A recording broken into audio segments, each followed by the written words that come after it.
Welcome, BBCS, to episode number 147 of the Broken by Concept podcast, the number one solo queue educational, motivational podcast. Curse, this is the second time we're recording this podcast. That is correct. We should have Mr. Cupcake in the middle right now. We've got some explaining to do. We do have some explaining to do, and we're going to throw one person specifically under the bus, our editor and cameraman, Charlie. He lost the SD card with all our audio files, but... No, what he told me, he said he wanted to tell people the whole story here. Oh, okay, is that right? So essentially I'm just throwing him off the bus. So essentially we did one of our best 2-hour episode, yep. Very long episode, covering a whole wide variety of topics. With Coach Cupcake, who's a fellow coach we've had on the episode before, two times. 2 times. He's like top 10 in the O solo queue at the moment. He's very close to us, one of our former Direwolves players back in 2018. He's a Direwolves alumni. Went to Worlds and MSI with us in 2018. Yeah. And anyway, we're all excited. We're happy. We're going. And then me, because we record this at Nathan's place. So we were leaving Nathan's place, me, Charlie, and Cupcake. And then he was a little excited, getting caught up in the whole, we're all together again, chatting. And then it was raining outside. And then we're walking home. And he gets home and it's disappeared.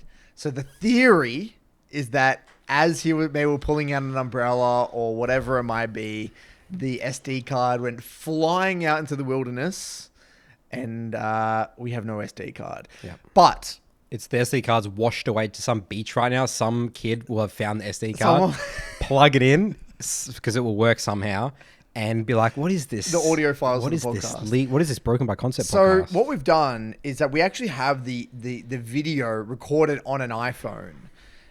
You can actually still hear it. It's not podcast level audio, obviously. If you're really interested in that episode, we're actually going to post it as a private link. And let's say maybe for now, just in case something happens. So we don't promise. Fingers crossed. If Charlie can pull through, yeah. There will be a link in the pinned comment, the top comment, with the episode, a private link to the episode. But don't flame us for the audio. That is the reason the audio is a bit scuffed. Yeah, if you're a very hardcore BBC out, the episode will be available to you, but it's not going to be the best listening experience. That's correct. So we want to recap the episode anyway. We're going to recap a few of the things that we covered. Some interesting things that we learned about. The first thing is the biggest thing he's noticed with his students, the type of person that gravitates towards the support role, which was he's found with his clients is that they're too defensive. They're not limit tested enough. Whereas, let's say for jungle or mid or something like that, we're overforcing, too aggressive. Well, yeah, the conclusion that we came to, because we got into the discussion of, does he often find himself encouraging people to limit test and take more quote unquote risky plays and get uncomfortable? Or is he finding himself trying to restrain people and slow people down, like maybe don't use that flash aggressively or don't go for that play and kind of be more restrained? And the conclusion that we came to is, I think based off his observations in his coaching sessions, more often than not, the clients are a lot more conservative, and he has to encourage people to get out of their comfort zone and maybe make that proactive, aggressive play to find their limits.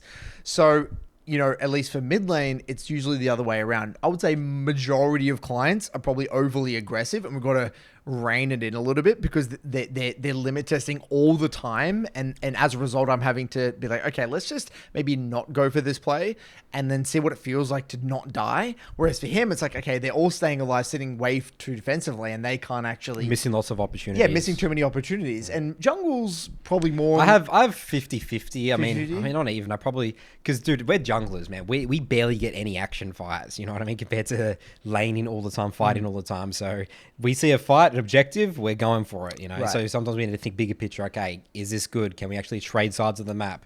How much gold's in our inventory? Then we look at all the fundamentals. And it makes sense when you think about it, right? The support role attracts more probably conservative. I mean, look at the word support, right? It's not like when you're playing a champ like Pyke is like known for the role. That's not what you think about with support, which is like an hardcore carry, do lots of AD.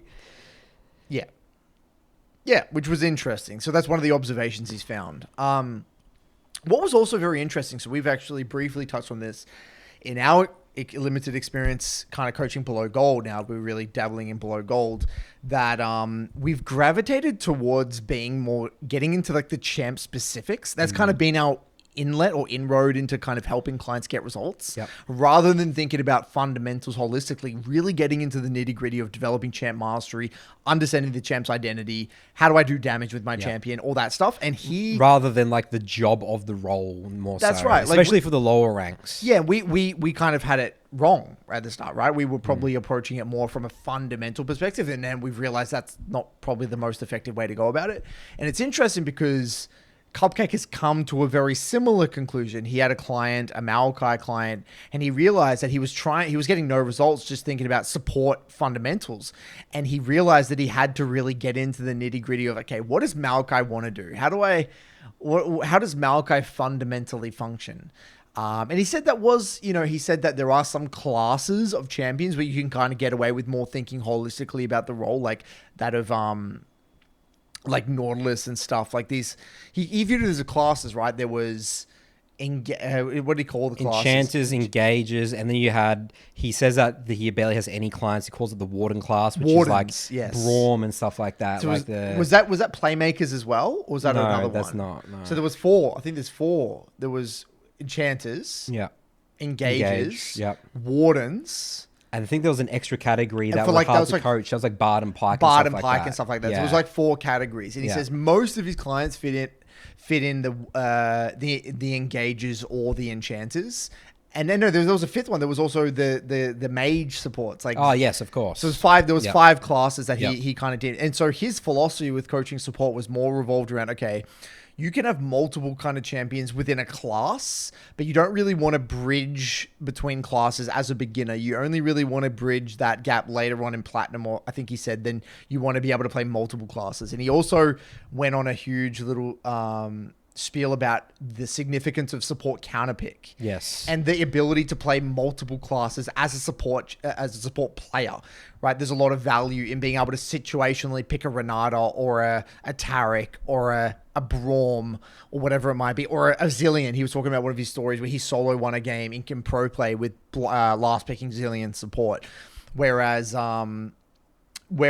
you don't necessarily need to have that, but in the high ELO brackets, he's having to put more emphasis on that.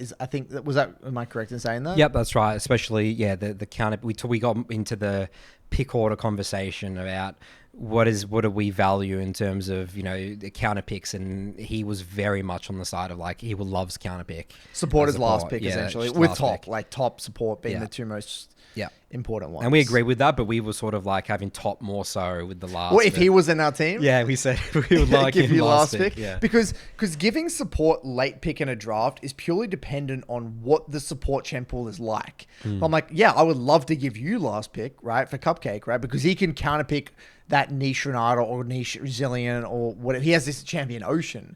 But if I'm giving counterpick to a support that's going to pick Nautilus anyway, well, they might as well just pick support earlier in the draft because they're not really going to give us any value. Sure, you hide it, you get less of a counterpick, but it is what it is. I'd rather give that to the top laner.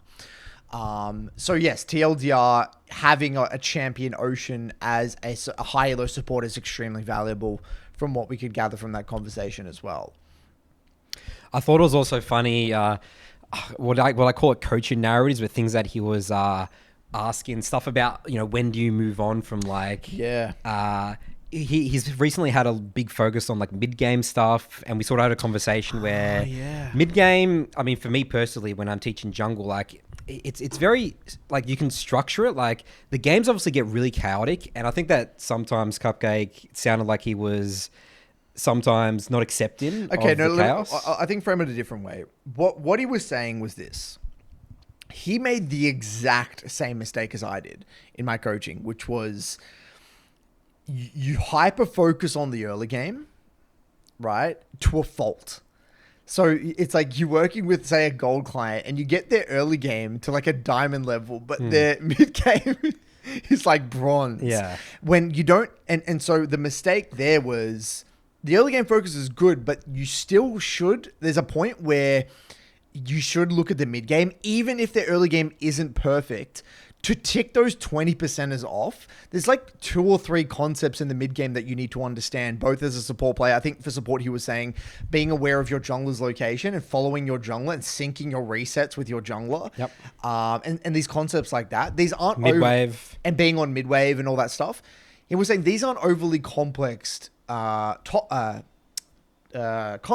but if you ignore them, your mid game goes to shit. So you can have amazing early game, but you can be held down massively by your mid game. And I've made that exact mistake with clients before, where I've overemphasized the early game and then to a fault. And then, I have for example, Prab, I've worked on his early game with Yone, and his early game's great, but then his mid game is like kind of like gold level, even though he's like, probably a diamond level Yone early laner. So it's a bit weird. It's just a weird thing. I've made that mistake with clients before. So he's kind of going through those painful experiences. And also he was mentioning how he is learning when to stop a review. Yes.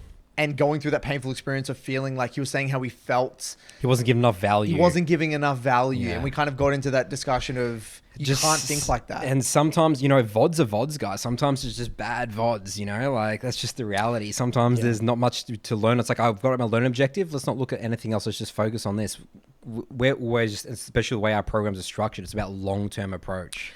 Yeah. Chipping away, lots of reviews, seeing lots of situations, building that pattern recognition rather than being like, here's one VOD, all problems solved. Well, yeah, I think we also briefly touched on how there is kind of like this outdated perception of what coaching should look like in League of Legends, right? Okay, I wouldn't really say coaching. It's more about what improving the game really looks like. Would you? Both. I think both. I guess both. I think both, yeah. Because we talk about like 1 hour sessions. Well, like think about what coaching has been like okay, well, let's talk about both right for a second. Improving in League of Legends in the part, or like so far, outside of us, has been essentially, you look at a whole VOD, take away a bunch of stuff, set learning objectives, and then you're set, kind of. Is that what you mean? Whereas the way we interpret it is like, okay, we're not going to look through a whole VOD. Especially if a new client, we're going to look through basically the early game, and we're going to overemphasize the early game because that's the most replicable shit. And then, that might be a 20-minute review, and then do multiple 20-minute reviews. 20 minutes, next VOD. Yeah. 10, 20 minutes, next VOD, next VOD, next VOD, next VOD. And I think that like there is a culture that he's feeling like maybe bogged down by a bit, where he feels like, okay, because other coaches are doing these 1 hour long, hour and a half, 2 hour long sessions, if my review goes for 15 minutes, is the client going to feel like they're getting enough value? Yeah. And kind of like the way I frame that, I'm like, well, look, at the end of the day, you're the professional, you're the one that knows what gets results. And also what I said is that, okay, if you're ever feeling nervous that a client thinks they're not getting enough value from a 20-minute review, then they can leave, get coaching elsewhere, and then realize that they're not getting any results. And a lot of the time they come back, which is actually what's happened in my program. People who weren't maybe bought into the way I do coaching left and come back months later because they've tried other other people who do the way they do coaching, and then they end up just coming back anyway because they realize that was the most effective way.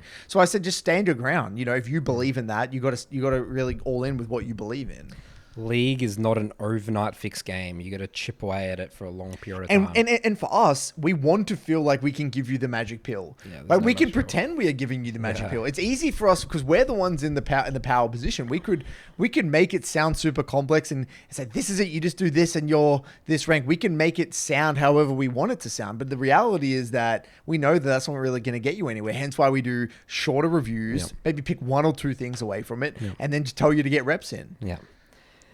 My reviews are so boring. I have an example. This is literally a review that happened this morning. This is like, you said 20 minutes. This is about a minute and a half, 90 seconds. Red, Elise player, does Red Raptors Gromp and like forces a gank, fails a gank. And I said, do Red Krugs Raptors. Red Raptors Gromp's an outdated path because Krugs now is really quick. You just so much more flexibility, versatility. Do Red Krugs Raptors. Implement that in your next games. That will change your life. That's it. That's all we're going. End of review. Next review, next person. Yeah, and sometimes that's what that person needs, right? I mean, I do think your jungle coaching is quite different and unique to Delanas. Like I can't only look at the levels 1 to 3 and move on. Like, Yeah. But I see your point. You know, that is, you know, I would say the equivalent of that in mid lane is, yeah, dying to a level 3 gang, coming back, and then ruining a wave state, then dying again, or something like that. Then it's kind of like end of review. End of review. Yeah.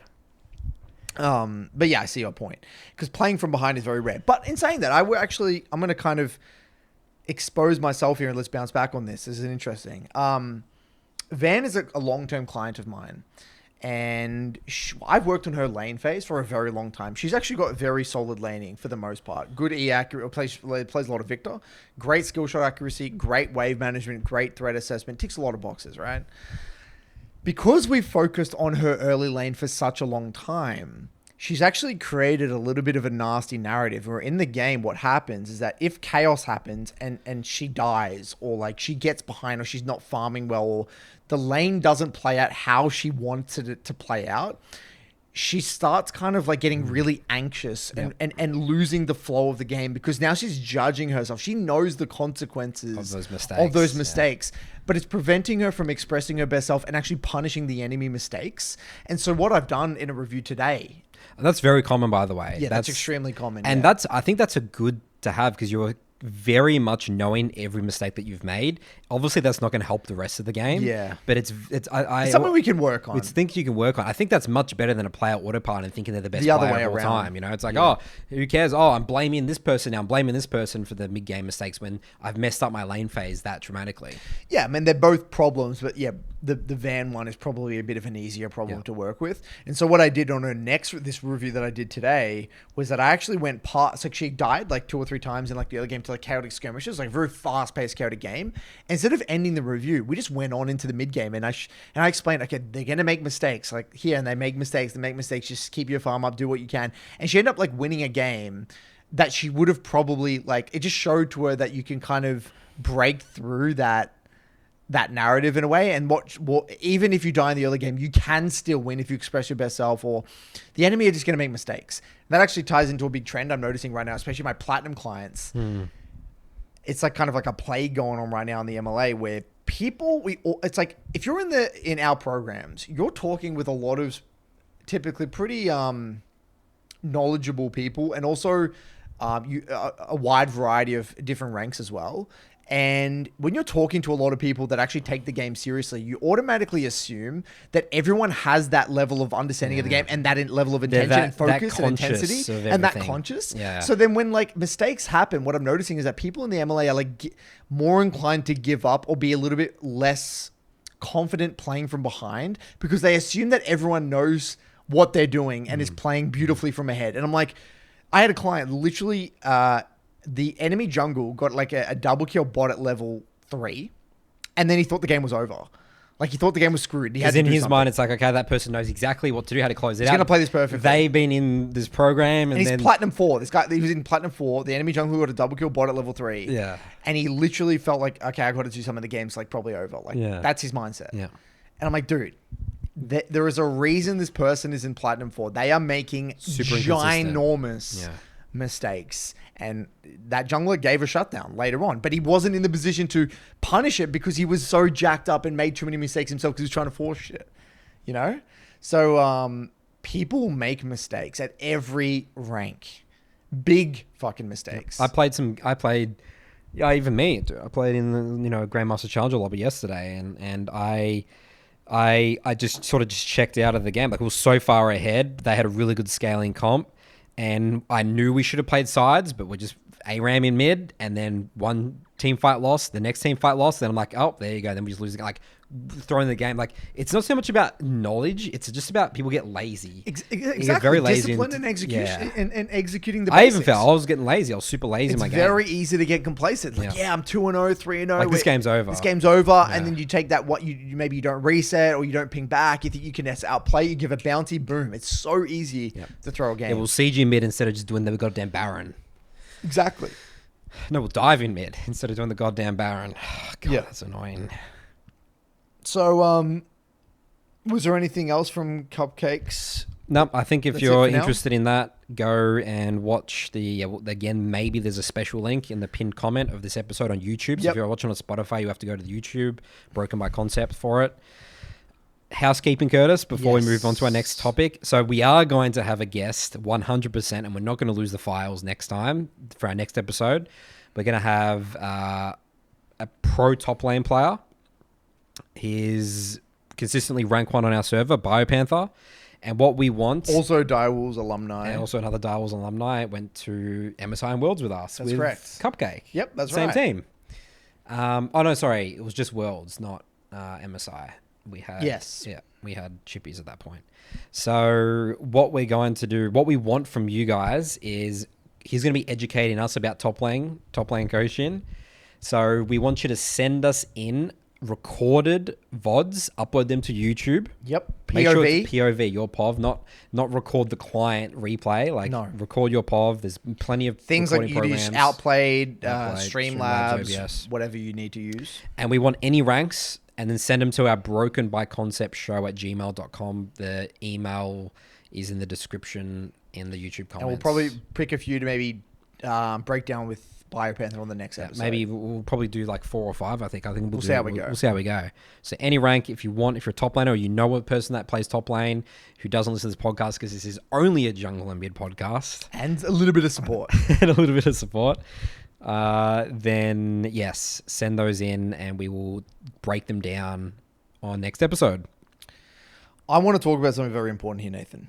So, Curtis, when is something not important that we this talk is about? just This is really ginormous. Nathan. Okay. This is huge. I'm excited. Okay, so in League, there are many, you've probably seen this in your solitude with clients, where they get very anxious and they have mental blocks in very particular situations. It could be mental blocks versus a specific champion. It could be mental blocks in a specific situation in a game. And typically this results in a hell of a lot of anxiety, a lot of anxiousness, a lot of nerves, feeling scared, frightened, whatever. A classic example from a mid lane perspective might be a particular matchup, maybe versus Zed or versus Yasuo. They have a mental block. And typically these mental blocks start when maybe your champion just isn't good into Zed. Maybe you play a lot of Orianna and then, you played versus a lot of Zed when you're in the lower elo brackets. You didn't know how Zed worked. You had a lot of painful experiences. And therefore, when you come into this situation, you start to get very anxious, filled with anxiety. Okay. What's an example for this for a jungler? I'm playing a ganking jungler and I have no options in the early Done. game. I'm getting stressed, I'm getting anxiety, I'm getting, oh no, I'm going to get outscaled by the enemy jungler.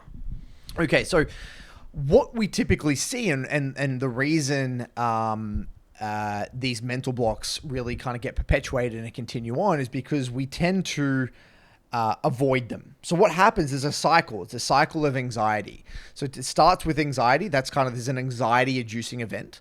And I'm actually going to post, there'll be a little image here. We'll post it on a graphic so you guys can follow along with me here. And then it leads to avoidance, right? And so essentially what happens is that we will try to avoid this situation as much as we possibly can, either by banning Zed or not playing that champion anymore, or if we're talking about ranked anxiety, literally not queuing up. Right, that's a classic one. Avoid. That's what we tend to do. It's like a defense mechanism. Let's do whatever I can possible to avoid this situation, right? But then what happens if you avoid it? It's like short-term relief from that anxiety. It's like, oh, okay, yeah, I don't have to put myself in that situation anymore, right? I don't have to verse it. I can just ban it. I'm just going to ban it every single game.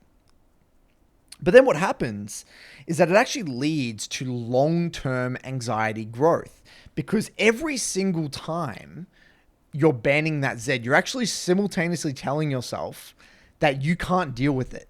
You're actually simultaneously telling yourself that you're reinforcing that narrative. You're reinforcing that you should be anxious in this situation. Every single time you ban Zed, it gets worse and worse and worse over time, to the point where it becomes a really, really big problem. So I'm actually going to read something here that I noted down to you, which is kind of reinforces this one here. Sorry, one moment. Yeah. So it's called, and so this is actually cognitive behavioral theory and avoidance. It's a self-fulfilling prophecy. So you say, for example, you ban Zed. The more you ban Zed, the more anxious you become. Avoidance kind of being that key word. And that is why for people who have ranked anxiety for such a long time, it becomes a huge problem because every single time they've not queued up and told themselves to play normals instead, that's simultaneously reinforcing the idea that they should be really anxious when ranked is a very scary thing. That's right. Ranked is a very, very scary thing. And the longer it goes on, the worse it gets. Yeah. And so let's say you let's say you were one trick for a champion for like years and you've banned this matchup for years. You are in a huge hole. Like you're going to literally have panic. You're going to start sweating. It's going to be a massive anxiety inducing event when you initially don't I mean, you'll just avoid it. You'll just check out. Exactly. You'll just check out. Like, I've lost the game anyway. Yep, exactly. You would automatically assume that you'll lose that situation. Because that's the defense mechanism of figuring out how to solve the problem. Yeah, and I think and the reason I wanted to talk about this is because I think this applies to many people. It could be a numerous amount of parts of the game. It could be mental block with a champion, mental block with a game state, maybe Baron Smites. Baron Smite would be a really common one. Yeah. Well, diving towers. Maybe some people have mental blocks with diving towers because their champion doesn't dive well, or they've had... Yeah, dives. That is a really good one, actually. Yeah. A lot of... I will have many reviews, especially around the high gold platinum thing where, the laners are playing a wave pretty well. I'm like, why are you not diving this? It's like, dives don't work. They just avoid the dives and just That's not, right, avoidance. When it's just a free kill, this is a really good dive. Because they have so many bad negative experiences. Exactly. All they're doing there is they're actually avoiding the anxiety. They're not avoiding the event itself. They're avoiding the anxiety. They don't want that feeling. Of like messing up the dive. Like even themselves, like they've messed up the dive. So they're anxious that they're going to fuck up the dive. And when they get remotely close to it, they will be anxious that will make them play worse, which reinforces the narrative, right? Yeah. So the key, and this is, that's the whole, this is all stuff that's, out there in psychology, like exposure. Exposing yourself to that. And this is where we talk about just the importance of just inting the game. That's right. Like when I was just learning level 3 invades, I lost so many games for level 3 invade with my rec side but then over time, I would just keep chipping away. Yep, solos the game, int the game, get flamed by my team, cool, move on the next game, and then eventually you start figuring out the patterns, the pattern recognition, how to play certain situations, certain matchups, certain clear times. But I only would be able to do that if I'm exposing yourself to that again and again and again. And it's painful. It's painful, though. It's very, very painful. It's not easy. It's short-term pain for long-term gain. Yes. Whereas this one is short-term relief for long-term anxiety. Yes. Right? There you go. It's literally Perfectly said. Yep. And so for mid lane, you can actually isolate a matchup, do 1v1s. You can literally grind 1v1s if in a matchup. Or let's say it's ranked anxiety. That's why we say literally play a 3 block a day, no matter what, rain, hail, or shine. 0-3. No matter how anxious you are, you're at least sweating bullets over the keyboard. It doesn't even matter. You're gonna, even if you lose every single game, play 20 games, 25 games in 3 blocks. By the end of like 2-3 weeks, you'll be completely fine. Yeah. I always say you can get pretty good at League pretty fast. Especially building the confidence in League. It happens. Breaking these narratives, you can do it through exposure, but it's painful, and I understand. It is really, really, really hard. But you got to do it. You can't sit there avoiding banning Zed every single game. It's just not. It's not realistic. No. It just against to show how much League is a mental game. I literally had someone in Soul 2 mention. I can't remember the story, so we'll move on. It might come back to me. That was a very insightful story about how much League's a mental game. Did you want to talk about your topic here? Oh, okay. So Riot recently have been giving us some information about mid-season stuff, Curtis. Okay. Have you seen this? No. About... What is it? They're updating bots in League of Legends. Okay. This could be very interesting for new players and even potentially the coaching space. Okay. So I'm going to read the article here. This is a little bit lengthy, but I'll take the points that are important. So it starts off with saying just some history about bots. Bots have been in the game forever. Since inception, Kurt has played like 1,000 bot games when he learned the game. Bot games. Kurt, we've talked about that story before on the podcast. So we still only supported the bots we had, which made up a small subset of champions available at that time. Plus, we had 2 champions in top lane and no jungle, a generally bad representation of the team makeup you would experience nowadays. So basically saying that the bots pool has always been really limited. Not many champions, and obviously you verse bots and they don't have a jungler, right? Yeah, that's right. So Riot's going to be reinvesting in bots. So over the past few months, we've reinvigorated our investment in bots. While we were never uninvested, we needed to figure out the right approach for both the league of today and the league of tomorrow. When looking at player feedback and paid points, we could see that many players were wanting a low-stakes league-like experience that's less stressful to practice and get better overall, especially with friends who are newer to the game. This is their goals, Curtis, for bots. We have a few main goals for this project, including provide an upgraded bot experience that better mirrors the common League of Legends gameplay experience. Bots that jungle, gank, and take dragons. Team AI that helps bots work more strategically and cohesively. And bots that can react towards meta shifts. Wow, that'd be cool. They want to provide a better way to learn and improve in League that is stressful than PvP. So expanded champ pool, bots that work as a team, bots that can scale to match your skill for folks looking to get good. Build our bot tech to be scalable, maintainable, and expandable so designers have fun levels to pull to delight players. New game modes, editable bot behavior, and tools that enable quick iteration. Yeah, so I'm assuming you could we actually spoke about this off camera, how you could maybe tell, it's like AI where you could like pick the style of the bot, right? It's like or a certain team super composition aggressive or, or like defensive, farm oriented or whatever. That'd be cool if that was the case. Yeah, it's like this is going to be like a really hardcore pressure early game or something like that. Ganking jungler, early ganking jungler, gank setup. Yeah, like lane is at like setting up waves perfect. Yeah, that'd be really cool. So hopefully it would be like a scale, like how sophisticated you want their laning to be.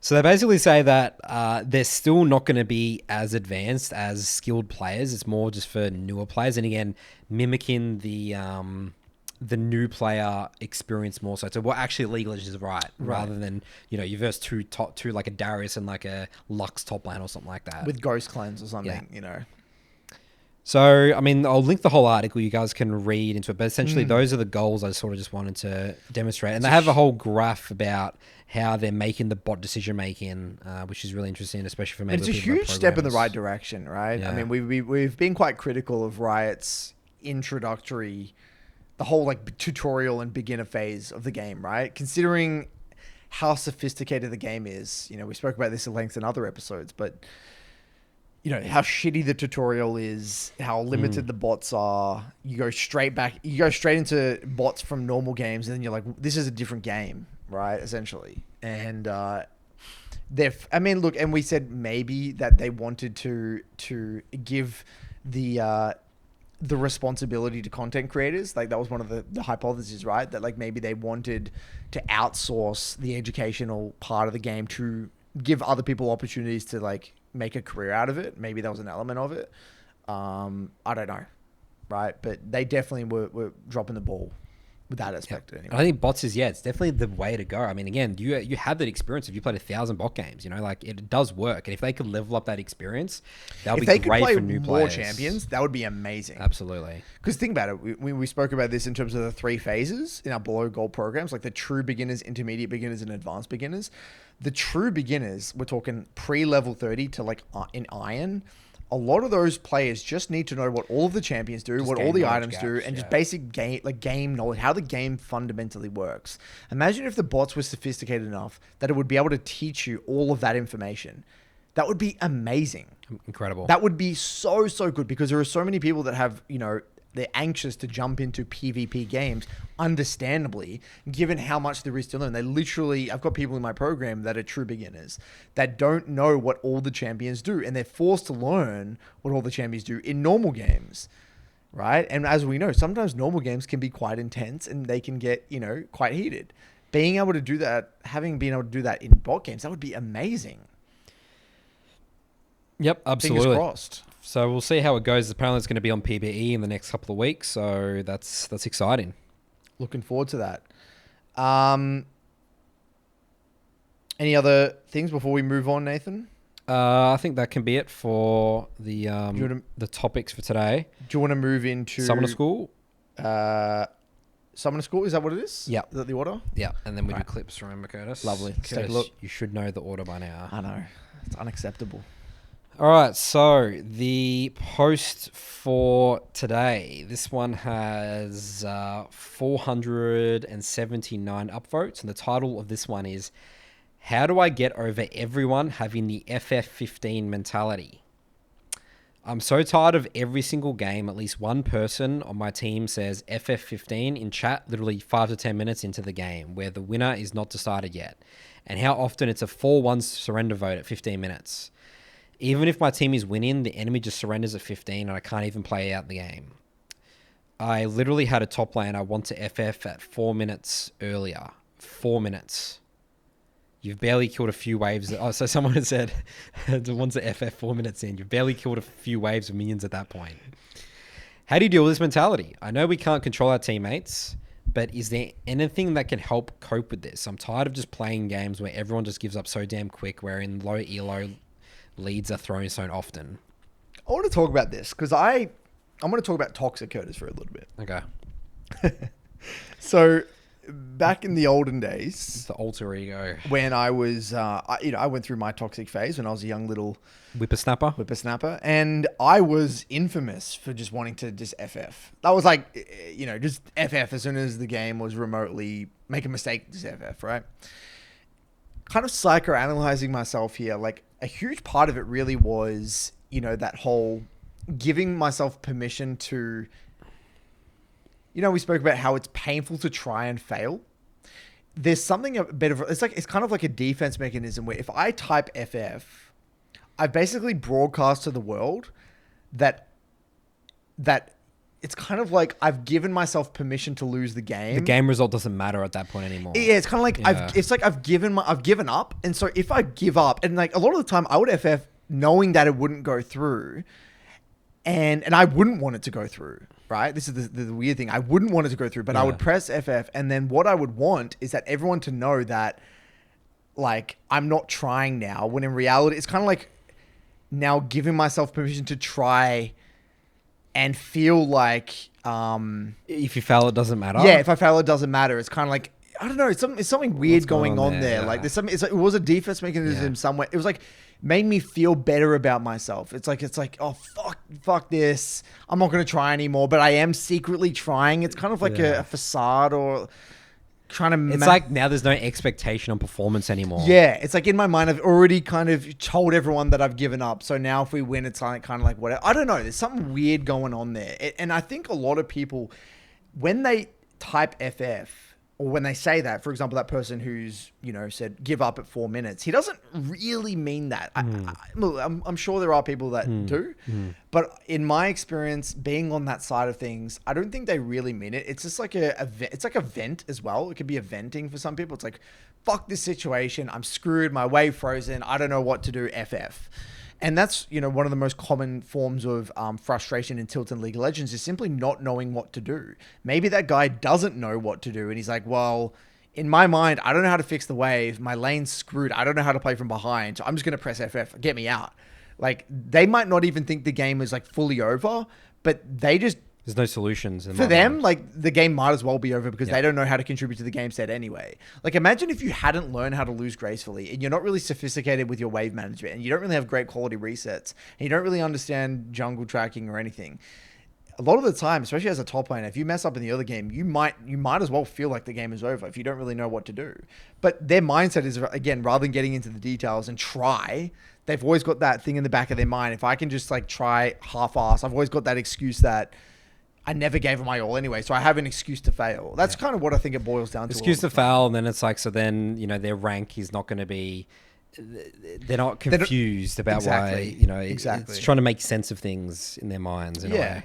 And so I think that, we could sit here for hours trying to psychoanalyze all the reasons why you would want to FF. And at the end of the day, I still disagree with the direction that Riot took in terms of the 15 FF thing. I personally, I know some people are going to disagree with that and they like it because there's a lot of people wasting time in games.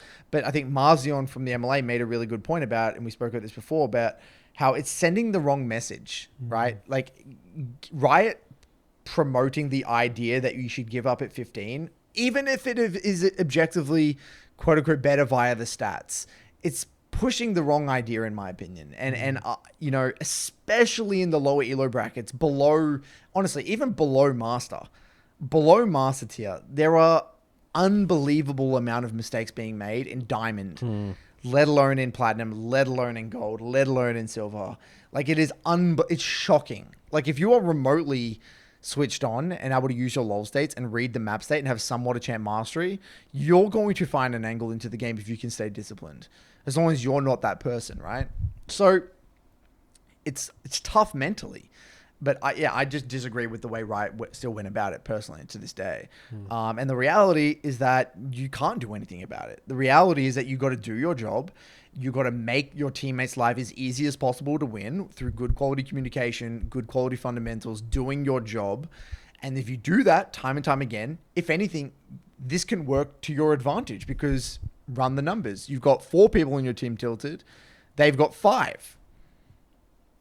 If you're the rock solid factor in every single game. Over the long run. Yeah. I mean, he mentions, you know, how do I deal with this? How do I cope with this? I mean, the answer is really simple. Slash mute all every game and then unmute pings. And drag the FF box to the side. That's what I do. Yeah, there you go. So I drag the FF box. So I don't even see the FF thing come up. Yeah.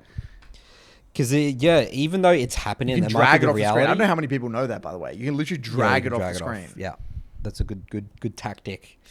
Yeah, the idea is that just try and keep tricking your brain of just like, what's the next best play? And just, you'll be such a deadly player if you're just always focused about what's the next best play rather than thinking about this stuff. Because this is inevitable. This is League of Legends. The one of the most misunderstood concepts, Nathan, is being hard to beat. Yes, being the harder player. Like, I think you're a big proponent of this. Being hard to beat.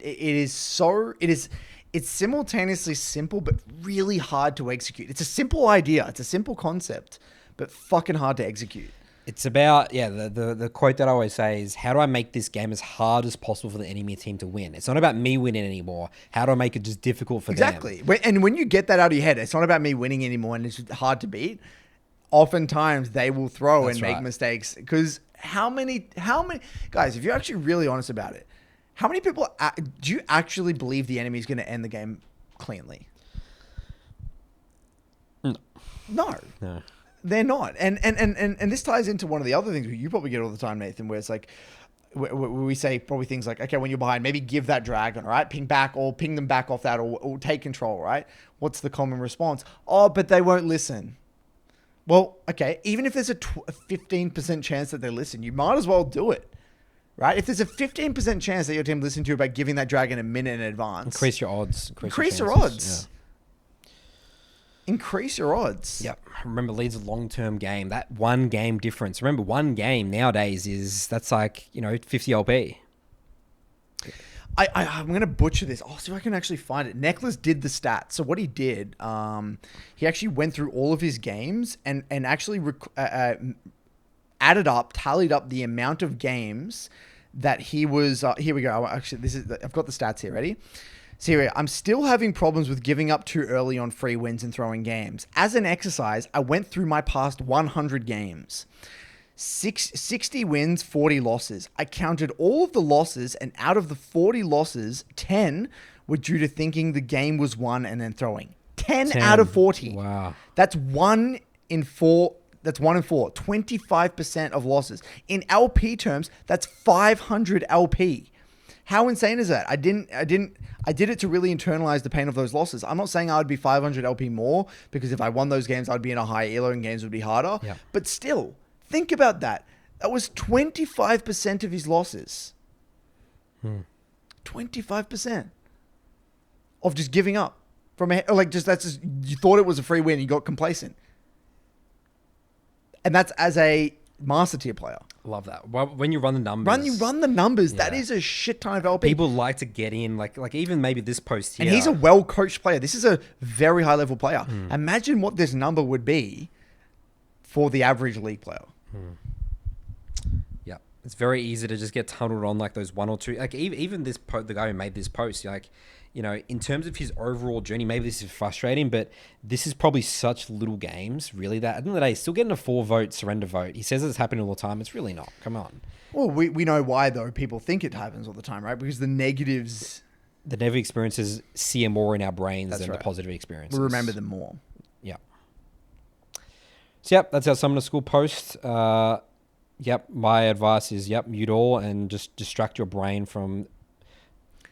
I love that, by the way, just faking it till you make it as well, tricking your brain. I'm a massive I say that to a lot of my clients, by the way. I said, even if you don't believe it, even if you don't even want to do it, just tell yourself, how do I, like I was telling Van, as well, okay, you're 0-3 here and you want to give up, you want to check out, whatever. Just literally trick yourself, fake it till you make it. Okay, what's next? Here we go. What's next? And how do I make this game as hard as possible? Yeah. You don't want to do it. It's going to feel miserable. Do it anyway. Yeah. And then, over time, it's like it adds up. It definitely adds up. Are we moving Clips Corner? All right, Curtis, here we go. Intro us into Clips Corner. And what's the Bruce Buffer thing? How does he do it again? Once again, very underprepared. I'm sorry, guys. It's just embarrassing. So we're just going to go into the Clips Corner now. And welcome, everyone, to Curtis's Clip Corner. All right, so I was doing some research on Echo. This is Xiaolong Ban, the Chinese Echo, probably one of the best Echo players in the entire world, right? Love it. Just to give context, Chinese challenger player. And in this VOD, he was versing a Chinese challenger Vlad OTP. Okay. Now, I was just going through this VOD, just chilling, just looking at his gameplay. Now, basically, he's doing a bunch of heavy trading here. We're level 5. Going for some really, really aggressive trades here. Vlad is very low. He tries to flash and finish off this Vlad. Vlad is able to heal back up with the Q. And they're both sitting on, roughly 150 HP at this time. Very, very extreme heavy trading. And he's trying to get the wave out and maybe reset. He's greeting a little bit here. He probably knows he needs to reset. Disrespects the Vlad Q. And then essentially this Vlad just flash Qs his face and kills him, right? Now, when I was looking at this, how people get demoralized about making mistakes, and they kind of maybe they get self-conscious about showing mistakes in VODs, bringing VODs to us, or they feel as though when they make a mechanical blunder or they make a mistake, sometimes they even feel embarrassed. Like people feel ashamed of making mistakes. And they automatically assume that the best players in the world just don't make mistakes or something. And what I really wanted to show here, guys, in this clip is that this is literally probably up there with one of the best Echo players in the entire world. And this is what I said. I said this to one of my Felipe, and I was saying, if we remove the timestamps here, get rid of all the Chinese writing, and you said, okay, and someone said this was a platinum Echo versus Vlad, tell me you would be able to know that like this was what rank? This is Challenger. No way. You remove everything, show this as an in-client VOD. You couldn't tell me if this was a platinum Echo, a gold Echo, a diamond Echo. We have no idea. You would have no idea. You would expect this potentially from a low plat Echo, right? It's like, all right, Vlad's walking up with the empowered Q in a second. I wonder where he's going to play the Q. Here's Flash. And what I'm saying, and I'm not here to say Xiaolong Ban's a bad player or anything. What I'm saying is that welcome to League of Legends, It's like the best players in the world. Every mistake is basic. That's the main point. You know what I talk about? No mistake in League is complex. Even the best players in the entire world are still making what you all deem to be, call basic mistakes. And so this clip is more of a reminder to all of you out there. Don't be ashamed of your mistakes, no matter how basic they look. Take the learning from it. It could be a very specific champ threat assessment. It could be your attention was directed elsewhere. We have no idea what was going on with Xiaolong Ban's mind right now. He could have been thinking about the jungler. He could have been thinking about something else. I have no idea. Maybe he thought he used Flash before. We have no idea. Right? We can only make assumptions about why he died here with this basic mistake. My point being is that this should give us confidence. Guys, this should give you confidence. If we're seeing this from the best Echo in the world, guys, right? Like, don't feel bad about your mistakes. Yep. The journey is, it's just polishing these things up. And there's so much, just understanding there's so much room for error in League of Legends. The game's just ticking. There's so much chaos. There's so much going around. We have no idea how much is in his mental stack. He could have been thinking about everything else. And yes, albeit these mistakes wouldn't be common. Otherwise, he wouldn't be a challenger player. But they happen. And it's the consistency of these mistakes. It's not about whether or not you should or shouldn't make a mistake. It's the amount of them and the consistency of those mistakes. So, this is not the most insightful clip, but it's more of a mental to give you guys a bit of a refresher. Yeah, refresher, double check, good message. I like it. Just about, you're not expecting yourself to be, again, it's about reducing these levels of mistakes, obviously the consistency, but it's great to see that this is happening. This is people's visualization of some like Korean or like fake girl China, best echo in China. They like imagine exactly. It's like Yeah. if someone sent this VOD and then you ask the average, say, platinum echo player, would you think this is the best Chinese echo, the best echo in the world? You'd probably say, oh no, of course they wouldn't make that mistake. Yes, they do. And I guys, if you actually can find these amazing players' streams, they make a lot of mistakes. Like mistakes that you would be surprised to even see. You look at Bayfang, sometimes you make silly mistakes, or you watch Mango Fish, like really, really basic mistakes. Yep. It's humbling.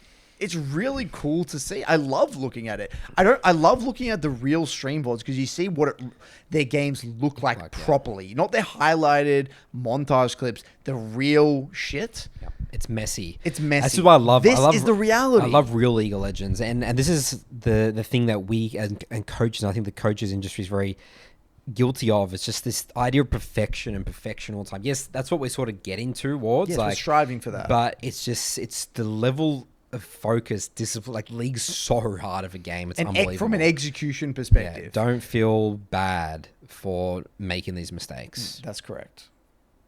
Moving on. Mailbag time. Away we go. Welcome back for Nathan's Mailbag. Jingle, jingle, jingle song. All right, first question here comes from Kenneth. The title of this email is Struggling to Play After Long Breaks. Dear Curtis and Nathan, hello guys, Kenneth here, and greetings from Hong Kong. I'm writing this letter after it's Kenneth. Oh, Kenneth, your Kenneth. Yeah, I went to hiking with him. Ah, cool. I'm writing this letter after I have finally finished my uni finals and essays and have the chance to hop back to the League grind. I have basically stopped playing League for the past 2 weeks, except for a few ARAM games, and found myself hitting rock bottom. I feel my mechanics is shit, my decision making is non-existent, and my roaming is just a total disaster. God, I love this. That sentence, Kenneth, you got me so excited. I love that. But I feel like there are more to this problem. It feels more like a stage 4 problem rather than a stage 1 or 2. I found myself keep thinking about not playing at the level I should be because I didn't play for 2 weeks during laning phase and losing focus. Even in reviews, I would automatically attribute my mistakes to the 2-week break and think I would not make that mistake if I didn't take the break. I'm very curious on what you guys think about this issue and how to tackle it at stage 4 and stage 1. Especially from Nathan, as he has experienced years of break then coming back. Did he encounter this stage 4 problem, and what did he do to counter this problem? Thanks, guys. Love the podcast. So I guess I'll respond to that. So I've said it before about accepting level of play, and yeah, I mean. That's such a perfect quote, Kenneth. I would not make this mistake if I didn't take the break. That's just, I mean, it's living in the past, isn't it? Like, you're not moving forward. You're not accepting reality. Like, League's skill, it comes and goes, like, very quickly, especially focus and muscle memory. Like, even right now, like, I've been focusing a lot on my lower elo, my bronze, silver, iron program, learning these new champions. And I recently played, like, a block on my main, and just my pace and everything's just so slow. It's just, and I just need to accept, like, it's just going to take me. I actually said at the end of the last Cupcake episode, like, I'm not even close to a challenger level player right now.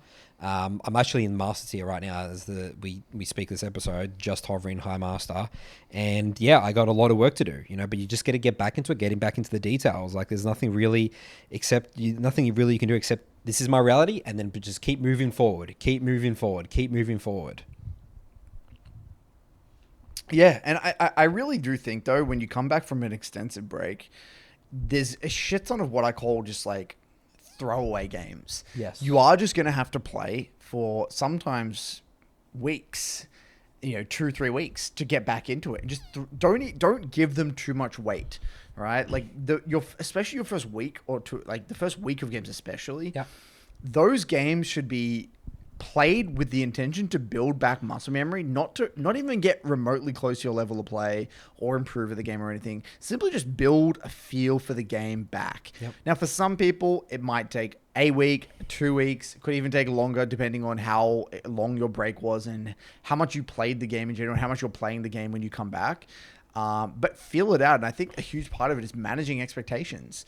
It could just take a while. And I don't really think there's anything wrong with that line of thought, by the way. Okay, yes and no. So let me reframe this. He is objectively true. It is objectively true. Like that statement where I probably wouldn't make this mistake if I didn't take the break. But where that gets sketchy is where do you draw that line and for how long are you able to say that for? You know what I mean? So it's like, okay, and is it even useful to say? So number one, what are the positives of that sentence?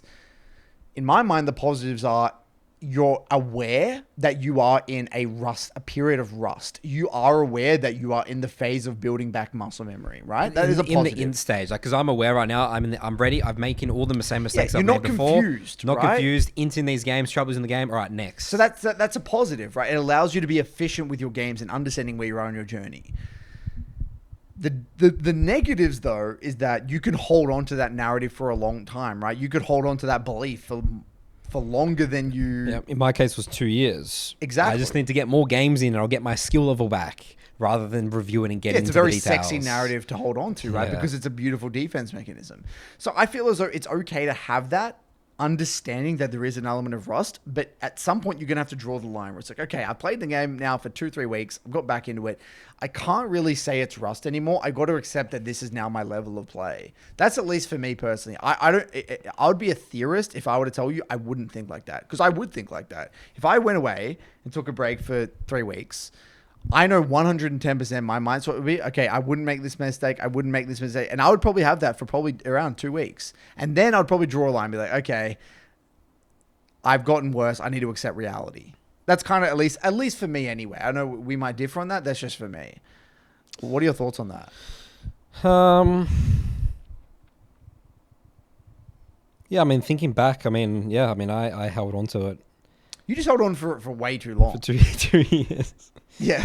Unironically, 2 years. And just ego. But yeah, I mean, to be honest, like Kenneth, like I just wouldn't stress too much. Like, you know, he's very fresh coming back. So this gets concerning after a month. That's right. It's the time period here that we're talking about. Like, that's what I'm saying. In the short term, it doesn't matter to have that line of thought. It's only a problem when it's persistent over a long period of time. We're talking 3-4 weeks, you know? Yep. Don't get to 2 years like me, Mr. Kenneth. Yeah. And then at the end of those 3-4 weeks, then you just accept wherever you're at. Yep. And then just build from there. It's like, don't worry about whatever a player was in the past. Is irrelevant. You're only as best as your last block paid. That's it. Yeah. You're only as good as your last block paid. All right. Next question here comes from... there's no name here. Title of this email is Only Banning One Champion. Here we go. Hello, Mr. Mid and Mr. Jungle. I love your show and your contribution to the LoL community. I have a question about banning. I've almost listened to all of your podcasts, but I'm not sure, or maybe I don't remember you talking about banning in depth, which is fine, I guess, because it's not that important. I started banning Zed like 2 years ago. Oh, wow. What a coincidence from earlier in this episode. 2 years ago because I had a mental block against him. I didn't stop. So I'm just always banning Zed and never playing against him. There are many worse matchups for my champs, but I'm just learning to play around that. Do you think it's a valid start to just ban one champ and go with it for eternity? Well, we've already answered that one, right? We're Most definitely not. Generating very long-term anxiety. So it's not realistic. So you think, Curtis, it's not realistic to ban one champion forever? Because your champ pool cycles, and yes, it doesn't make sense. If your champ's good into that champ, why would you be banning that? Yeah, look, I don't think... Okay, there is a difference between banning something because it's genuinely really good into your champion, and that is kind of all you play. Say you're a one-trick. Let's say you one-trick Echo, and you never wanted to verse Akali, ever. That's fine. Because that's like a really, really bad matchup. You're an Echo one trick. That matchup's probably never really going to change. Like, it's a really bad matchup. It always probably will be a really bad matchup. You know, I think it kind of makes sense. But I think if you have if the ban isn't that bad for your champion, that's a bit of a red flag. Yeah. You know, you should be able to play a matchup unless it's like a super, super hard counter, right? Especially if you have a multiple champ pool where it's like you've got champs in your pool that could deal with that champion if you really needed to, but you're still banning it anyway because you quote unquote prefer not to verse it. Technically, you're sort of disadvantaging yourself there for no reason, right? In a way. That's a red flag then, right? So in the case of if you are a one trick and it is a really bad matchup, yes, but in your case, no, that doesn't make sense. And I would stop banning it and I would really try to face your fears and learn how to verse it. I've actually got a great how to counter Z on my YouTube, actually. Highly recommend checking that out. All right, we'll do one more here. This one's from James. The title of this email is, what does skill look like in League of Legends? I wrote in recently, and I like hearing other people's questions, but a friend of mine said something during a game that completely ticked me off, and I wanted an answer from you two because I trust your opinions. We were talking about the warding changes, where now it shows where the ward will land on the map. My friend was complaining that it takes skill expression away from the game because now more people will be warding over walls that they didn't know they could before. I was really annoyed that he called this skill expression because a few games later he proceeded to call a Yone who took over the game a champ that requires no skill to win. I started to get concerned that skill is just a buzzword that players use to make themselves feel superior. To test if skill mattered or not, I played my very first games as a Zero and a Zed. I lost to a Vega as I played a Zia, but every single death was a fundamental decision-making mistake, from taking bad fights, not helping my jungler during a counter gank, and forgetting to ward and lean. My Zed game was a ton of fun, and I felt like I clicked with him instantly. Even though I messed up the combo every time because I've never played him before, I managed to get a triple kill because I stuck to the champion's assassin identity, zeroed in on squishy targets I knew I could kill, positioned well, then face rolled my keyboard for the triple. My friend applauded my efforts and made an effort to point out that what I did requires no skill, but I general game plan to win a team fight. It could come down to the idea that a good game plan executed poorly is still better than a poor plan executed well, as you've said in past episodes. I'm curious what your thoughts are on skill expression in League of Legends. What is skillful and what isn't? Is skill as important as people believe it is, or is it overhyped? Because think about when we played back in Season 2, Season 3. Timers. Nothing was timed. You know how right now you press tab, guys, and you get to see Dragon and Baron? You get to like type that in the chat for Dragon Baron. Now camps, enemy camps, buffs, everything's timed. You know, and the game's never been harder. It's so hard. And skill is still very clearly distinguished with the ladder rank. So, you know, these are things that like these are very petty things. Like, Riot have to put these into the game because the game is so hard. It's so goddamn hard. Again, bringing it back to the VOD that we had in Curtis's clips. Like, you know, dying to. Do you think that the skill expression that League's removed from the game has prevented the Vlad from, you know, Echo dying there? What's his name again? Zalaban.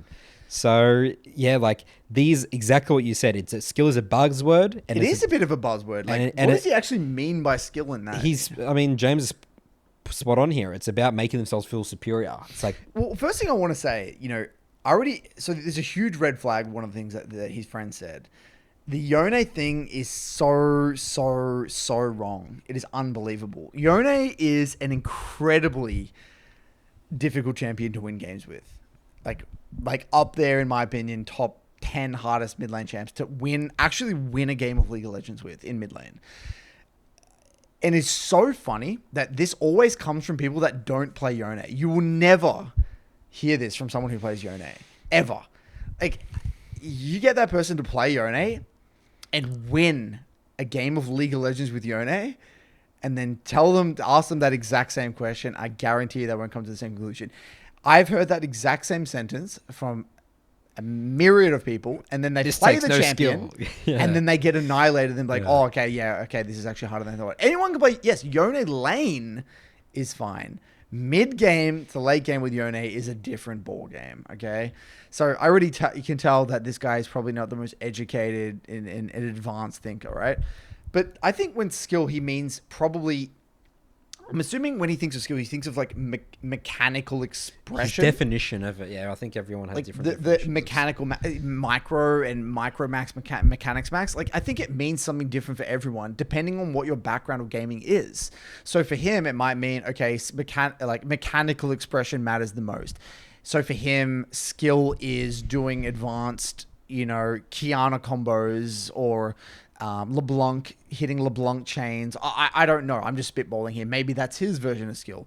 For other people, maybe it might be how do they think about win conditions and how intentional are they in their lull states and think about their role in the composition. For other people, and what I deem to be what makes the game so hard is the consistency of the basics executed well. My exact definition of what skill is. That is the hardest thing about League of Legends. Like that's the skill in any craft, Curtis. That's what the skill is. Consistency of the basics. Consistency of the basics. How clean are their basics? Like this is why still to this day, I sound like a broken record here. Chovy gives me goosebumps.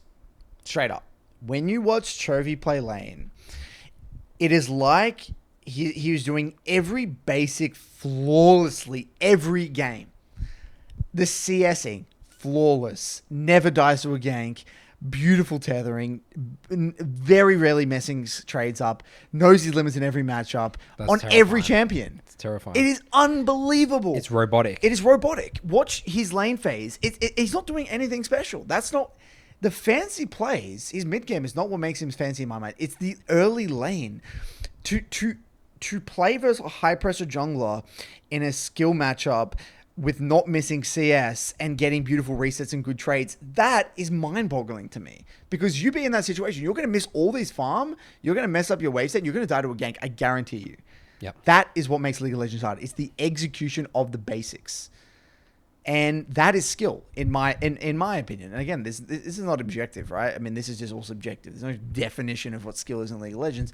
I think it's a very multifaceted thing, though. And you could isolate any one of the... Mechanical expression is a skill. How good you are mechanically. How good is your clicking. You could isolate each and every one of these as a quote-unquote skill. It's however you want to dice it up, however you want to see it. So if he says what requires no skill? Is it the positioning that requires no skill, the foresight to be in that location, the target selection, the mechanical execution? There is many things, as we all know in League of Legends, that goes into a team fight, right? Like it's being at the right place at the right time, knowing who to target, hitting your abilities, timing your abilities, all that stuff. There's a lot of stuff that goes in.